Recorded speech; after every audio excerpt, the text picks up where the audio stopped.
নমস্কার দর্শক বন্ধু, জয় জগন্নাଥ। দর্শক বন্ধু, ଆଜିର ଅଧ୍ୟାୟରେ ଆମେ ଆଲୋଚନା କରିବା 2024 ମସିହା ଏପ୍ରିଲ ମାସରେ କୁମ୍ଭ ରାଶିର ଫଳାଫଳ କଣ ରହିବ। ଆସନ୍ତୁ ସର୍ବପ୍ରଥମେ ଗ୍ରହମାନଙ୍କର ସ୍ଥିତି କଣ ରହିଛି ସେ ବିଷୟରେ ଜାଣିନେବା। ମାସ ଆରମ୍ଭରୁ ରବି ଆପଣଙ୍କର ଦ୍ୱିତୀୟ ସ୍ଥାନରେ ଚଳନ କରିବେ ଏବଂ ମାସର 13 ତାରିଖ ଠାରୁ ରବି ତୃତୀୟ ସ୍ଥାନରେ ଚଳନ କରିବେ। ବୁଧ ମାସ ଆରମ୍ଭରୁ ବୃହସ୍ପତିଙ୍କ ସହିତ ଯୋଗ ହୋଇ ତୃତୀୟ ସ୍ଥାନରେ ଚଳନ କରିବେ। ସେଠାରେ ସେ ବକ୍ରି ହୋଇ ଆପଣଙ୍କର ଦ୍ୱିତୀୟ ସ୍ଥାନରେ ଚଳନ କରିବେ 9 ତାରିଖ ଦିନ ଠାରୁ। ରାହୁ ମାସ ସାରା ଦ୍ୱିତୀୟରେ ରହିବେ। କେତୁ ମାସ ସାରା ଆପଣଙ୍କର ଅଷ୍ଟମ ସ୍ଥାନରେ ଚଳନ କରିବେ। ଆପଣଙ୍କ ରାଶିରେ ଶନିଙ୍କର ସ୍ଥିତି ମାସ ସାରା ରହିବ। ଏବେ ବି ମଧ୍ୟ ଶନି 7.5ର ପ୍ରଭାବରେ ଆପଣଙ୍କର ରାଶି ରହୁଛି। ମଙ୍ଗଳ ମାସ ଆରମ୍ଭରୁ ଆପଣଙ୍କ ରାଶିରେ ଚଳନ କରିବ ଏବଂ ମାସର 23 ତାରିଖ ଠାରୁ ମଙ୍ଗଳ ଆପଣଙ୍କର ଦ୍ୱିତୀୟ ସ୍ଥାନରେ ରାହୁଙ୍କ ସହିତ ଯୋଗ ହୋଇ ଚଳନ ଆରମ୍ଭ କରିବେ।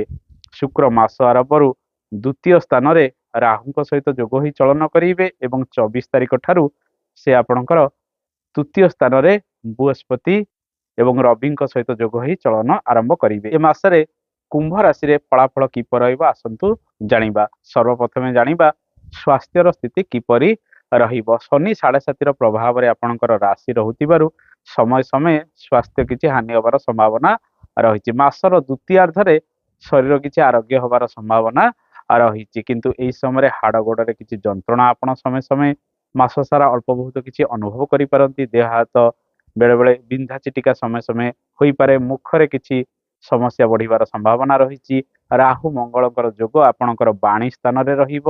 ରବି ରାହୁଙ୍କର ଯୋଗ ମଧ୍ୟ ଆପଣଙ୍କର ବାଣୀ ସ୍ଥାନରେ ରହୁଥିବାରୁ ଆପଣ କାହାକୁ ଖରାପ ଭାଷାରେ ଏ ମାସରେ ଗାଳି ଗୁଲଜ କରନ୍ତୁ ନାହିଁ କିମ୍ବା କୌଣସି ଅସଭ୍ୟ ଭାଷା ଇତ୍ୟାଦି ପ୍ରୟୋଗ କାହା ପ୍ରତି କରନ୍ତୁ ନାହିଁ। ତାଙ୍କ ମନରେ କଷ୍ଟ ହେବାର ସମ୍ଭାବନା ମଧ୍ୟ ବଢ଼ିପାରେ। ଏସବୁ କାରଣକୁ ନେଇ ଅନେକ ସମୟରେ କିଛି ବାଦ ବିବାଦରେ ମଧ୍ୟ ଆପଣ ପଡ଼ିପାରନ୍ତି।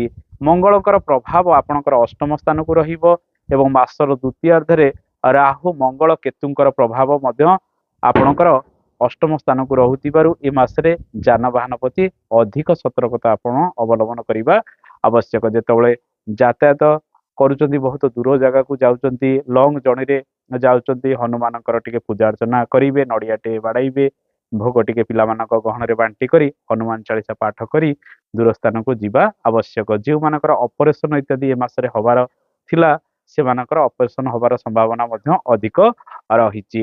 ଦର୍ଶକ ବନ୍ଧୁ, ମାଙ୍କ ସ୍ୱାସ୍ଥ୍ୟରେ କିଛିଟା ସୁଧାର ଆସିବାର ସମ୍ଭାବନା ରହିଛି। ପିତାଙ୍କ ସ୍ୱାସ୍ଥ୍ୟରେ ମଧ୍ୟ ଧୀରେ ଧୀରେ ଉନ୍ନତି ପ୍ରଗତି ହେବାର ସମ୍ଭାବନା ରହିଛି, କିନ୍ତୁ ମିଶାମିଶି ସ୍ୱାସ୍ଥ୍ୟର ସୁଖ ଆପଣଙ୍କର ପିତା ଏ ମାସରେ ଭୋଗ କରିପାରନ୍ତି। ନୂତନ ଗର୍ଭ ଧାରଣ କରିବା ପାଇଁ ଇଚ୍ଛୁକ ଥିବା ଦମ୍ପତିମାନେ ଏ ମାସରେ ଆପଣଙ୍କୁ ମିଶାମିଶି ଶୁଭ ଅଶୁଭ ଫଳ ଗୁଡ଼ିକ ପ୍ରାପ୍ତି ହେବାର ସମ୍ଭାବନା ରହିଛି। ମାସର ପ୍ରଥମାର୍ଦ୍ଧ ଏବଂ ଦ୍ୱିତୀୟାର୍ଦ୍ଧରେ ଆପଣ ଯତ୍ନବାନ ହୋଇ ସେ ଦିଗରେ ଆଗେଇବା ଆବଶ୍ୟକ। ସନ୍ତାନ ସୁଖ ଆପଣଙ୍କୁ ମିଶାମିଶି ପ୍ରାପ୍ତି ହେବାର ଯୋଗ ରହିଛି। ସନ୍ତାନମାନଙ୍କର ସ୍ୱାସ୍ଥ୍ୟକୁ ନେଇ ସାମାନ୍ୟ ଚିନ୍ତାରେ ଆପଣ ପଡ଼ିଯାଇ ପାରନ୍ତି। ଦର୍ଶକ ବନ୍ଧୁ, ଆସନ୍ତୁ ଜାଣିବା ଆପଣଙ୍କର ଆର୍ଥିକ କ୍ଷେତ୍ର କିପରି ରହିବ। ଚାକିରି କର୍ମମୟ ଜୀବନ, ବ୍ୟବସାୟ ବାଣିଜ୍ୟର ସ୍ଥିତି କିପରି ରହିବ। ପରିଶ୍ରମ ଏ ମାସରେ ଅଧିକ ସବୁବେଳେ ଲାଗି ରହିବ। ଆର୍ଥିକ କ୍ଷେତ୍ରରେ ବିଶେଷ ବଡ଼ ଧରଣର ପରିବର୍ତ୍ତନ କିଛି ଅନେକ ସମୟରେ ଦେଖାଯିବ ନାହିଁ। ଯାହା ଯେମିତି ରୋଜଗାର ଆସୁଛି ସେମିତି ପାଖକୁ ରୋଜଗାର ଆସିବାର ସମ୍ଭାବନା ରହିଛି, କିନ୍ତୁ ଏ ମାସରେ ଯେହେତୁ ରାହୁ ଏବଂ ମଙ୍ଗଳଙ୍କର ଯୋଗ, ରାହୁ ରବିଙ୍କର ଯୋଗ ଆପଣଙ୍କର ଧନ ସ୍ଥାନରେ ରହୁଛି, ସାମାନ୍ୟ କିଛି ବଦ ଖର୍ଚ୍ଚ ବଢ଼ିବାର ସମ୍ଭାବନା ରହୁଥିବାରୁ ଆପଣ ନିଜ ଉପରେ ନିୟନ୍ତ୍ରଣ କରି ଖର୍ଚ୍ଚ ବାର୍ଚ୍ଚ କରିବା ଆବଶ୍ୟକ। ଆପଣଙ୍କର ଆୟ ଭାବର ଗ୍ରହ ବୃହସ୍ପତି ଅଟନ୍ତି। ଧନ ଭାବର ଗ୍ରହ ମଧ୍ୟ ବୃହସ୍ପତି ଅଟନ୍ତି। ସେ ତୃତୀୟ ସ୍ଥାନରେ ମାସ ସାରା ଚଳନ କରିବେ। ରବିଙ୍କ ସହିତ ଯୋଗ ହେବେ, ଯାହାଫଳରେ 13 ତାରିଖ ପରଠାରୁ ବ୍ୟବସାୟ ବାଣିଜ୍ୟକୁ ନେଇ କିଛି ସାମାନ୍ୟ ଲାଭ ମଧ୍ୟ ଆପଣ ପ୍ରାପ୍ତି କରିପାରନ୍ତି। ବ୍ୟବସାୟ ବାଣିଜ୍ୟରେ କିଛି ପରିବର୍ତ୍ତନ କରିବାର ଯୋଗ ରହିଛି। ସାନ ଭାଇ ଭଉଣୀ ଆପଣଙ୍କୁ ସାହାଯ୍ୟ ସହଯୋଗ ସେ ଦିଗରେ କରିପାରନ୍ତି। ତାଙ୍କର ସହଯୋଗରେ ଆପଣ ନିଜର ବ୍ୟବସାୟ ବାଣିଜ୍ୟକୁ ମଧ୍ୟ ବଢ଼ାଇ କିଛି କାରବାର କ୍ଷେତ୍ରରେ ଉନ୍ନତି କରିବାର ସମ୍ଭାବନା ମଧ୍ୟ ଏ ମାସରେ ରହିଛି।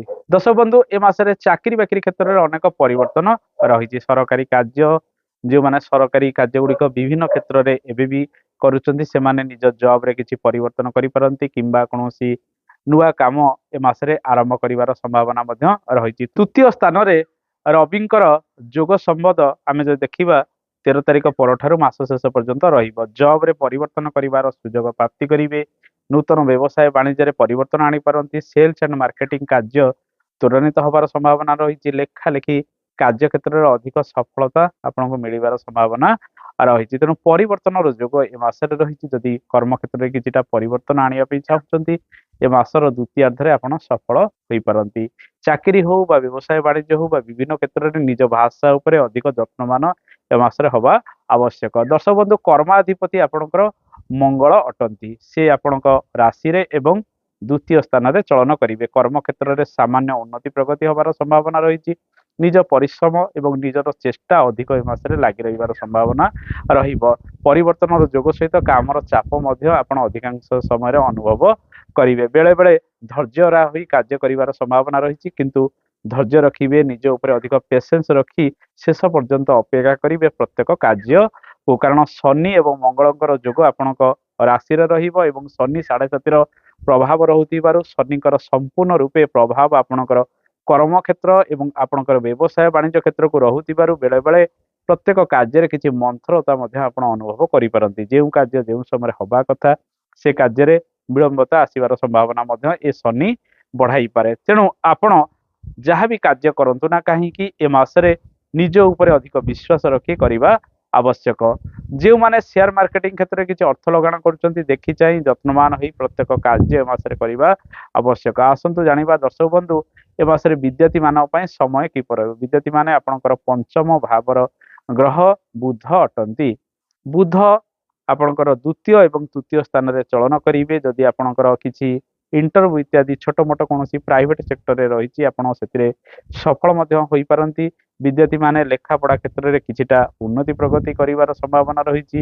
ଏବେ ବି ନିଜ ପାଠପଢା ନିଜ ଦକ୍ଷତାକୁ ଅଧିକ ବୃଦ୍ଧି କରନ୍ତୁ। ସେଥିରେ ଅଧିକ ସକ୍ଷମ ହେବା ପାଇଁ ଆପଣଙ୍କର ଚେଷ୍ଟା ପ୍ରତ୍ୟେକ ଦିନ ଜାରି ରହିବା ଆବଶ୍ୟକ। ମାସର ଦ୍ୱିତୀୟାର୍ଦ୍ଧରେ ନିଜ ଉପରେ ଅଧିକ ସେଲ୍ଫ କନଫିଡେନ୍ସ ବଢିବ ଆସିବ, ଯାହାଫଳରେ ପ୍ରତ୍ୟେକ ବିଦ୍ୟା କ୍ଷେତ୍ରରେ ଆପଣ ସଫଳ ହେବା ପାଇଁ ଆପଣ ବିଭିନ୍ନ ପାଠ୍ୟପୁସ୍ତକ ହଉ ନୂଆ କିଛି କାର୍ଯ୍ୟ ବିଦ୍ୟାକୁ ନେଇ କରିବାର ସମ୍ଭାବନା ଏ ମାସରେ ରହିଛି। ତେଣୁ ଛାତ୍ରଛାତ୍ରୀ ମାନେ ଏ ମାସରେ ନିଶ୍ଚିତ ଶୁଭ ଅଶୁଭ ଫଳ ଗୁଡ଼ିକ ପ୍ରାପ୍ତି କରିବେ।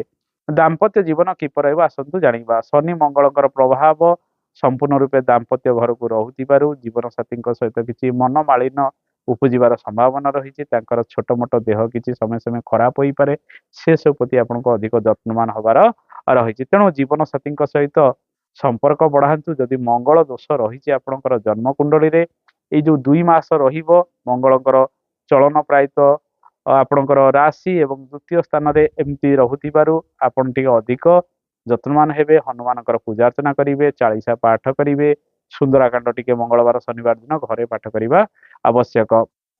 ଆସନ୍ତୁ ଜାଣିବା ପାରିବାରିକ ଜୀବନ କିପରି ରହିବ। ଶୁକ୍ର ଆପଣଙ୍କର ପାରିବାରିକ ସୁଖର ଗ୍ରହ ଅଟନ୍ତି। ସେ ଆପଣଙ୍କର ଦ୍ୱିତୀୟ ଏବଂ ତୃତୀୟ ସ୍ଥାନରେ ଚଳନ କରିବେ। କିଛିଟା ସୁଖ ସମୃଦ୍ଧି ବୃଦ୍ଧି କରିବେ। କିଛି ଉତ୍ତମ ଭୋଜନ ମଧ୍ୟ ଆପଣଙ୍କୁ ଏ ମାସରେ ପ୍ରାପ୍ତି ହେବାର ସମ୍ଭାବନା ରହିଛି।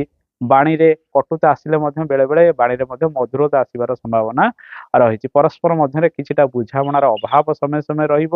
ପୁଣି ପରବର୍ତ୍ତୀ ସମୟରେ ତାହା ମୀମାଂସା ମଧ୍ୟ ଘର ପରିବାରକୁ ନେଇ ଉପୁଜିବାର ସମ୍ଭାବନା ରହିଛି। ମଙ୍ଗଳ ରାହୁ ବିବାଦ ବଢାଇବେ, ଶୁକ୍ର କିନ୍ତୁ ସେ ବିବାଦ ସମାଧାନ କରିବା ପାଇଁ ଚେଷ୍ଟା ମଧ୍ୟ କରିପାରନ୍ତି। ତେଣୁ ଏ ମାସରେ ପରିବାରକୁ ନେଇ ଯାହା ବି ରହିଛି ଆପଣ ତାକୁ ତୁରନ୍ତ ସର୍ଟ ଆଉଟ୍ କରିବା ଆବଶ୍ୟକ। ନିଜର ଗନ୍ତବ୍ୟ ପଥରେ ଆପଣ ଆଗକୁ ବଢିବା ଆବଶ୍ୟକ।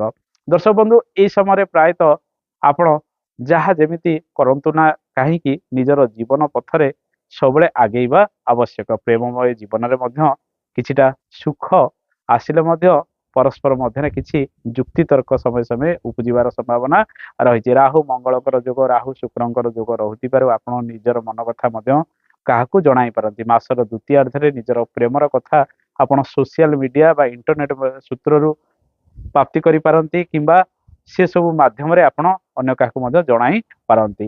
ଦର୍ଶକ ବନ୍ଧୁ, ଆପଣଙ୍କର ଭାଗ୍ୟାଧିପତି ଶୁକ୍ର ଅଟନ୍ତି। ଶୁକ୍ର ଏ ମାସରେ ମିଶାମିଶି ସୁଖ ଦୁଃଖ ଆପଣଙ୍କୁ ପ୍ରଦାନ କରିବେ। କିଛିଟା ଶୁଭ ଫଳ ଆପଣଙ୍କ ଜୀବନରେ ଆଣିବେ।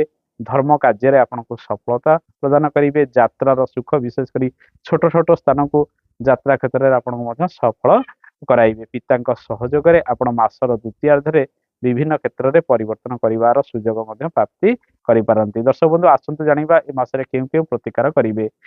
ଯାହାକି ମୁଁ ପୂର୍ବରୁ କିଛି ପ୍ରତିକାର ବିଷୟରେ କହିଲି, ସେ ପ୍ରତିକାର ଗୁଡ଼ିକ ଆପଣ ନିୟମିତ ବ୍ୟବଧାନରେ କରିବେ। ଏହା ସହିତ ଆପଣ କୁକୁର କାଉ ମଇଁଷିକୁ ପ୍ରତ୍ୟେକ ଦିନ ଖାଇବାକୁ ଦିଅନ୍ତୁ। ମୃତ୍ୟୁଞ୍ଜୟ ମନ୍ତ୍ର ଟିକେ ପ୍ରତ୍ୟେକ ଦିନ ପାଠ କରନ୍ତୁ। ପ୍ରତ୍ୟେକ ଶନିବାର ଦିନ ମହାଦେବଙ୍କର ଉପାସନା କଲେ ଆପଣଙ୍କର ଜୀବନ ମଧ୍ୟ ସୁଖମୟ ହବ।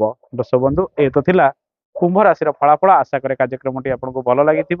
କାର୍ଯ୍ୟକ୍ରମ ସମ୍ପର୍କରେ ମତାମତ ଦେବେ। ଆଜି ତ ସମୟ ହେଇଗଲାଣି, ଆଜି ପାଇଁ ଏତିକି। ନମସ୍କାର, ଜୟ ଜଗନ୍ନାଥ, ଧନ୍ୟବାଦ।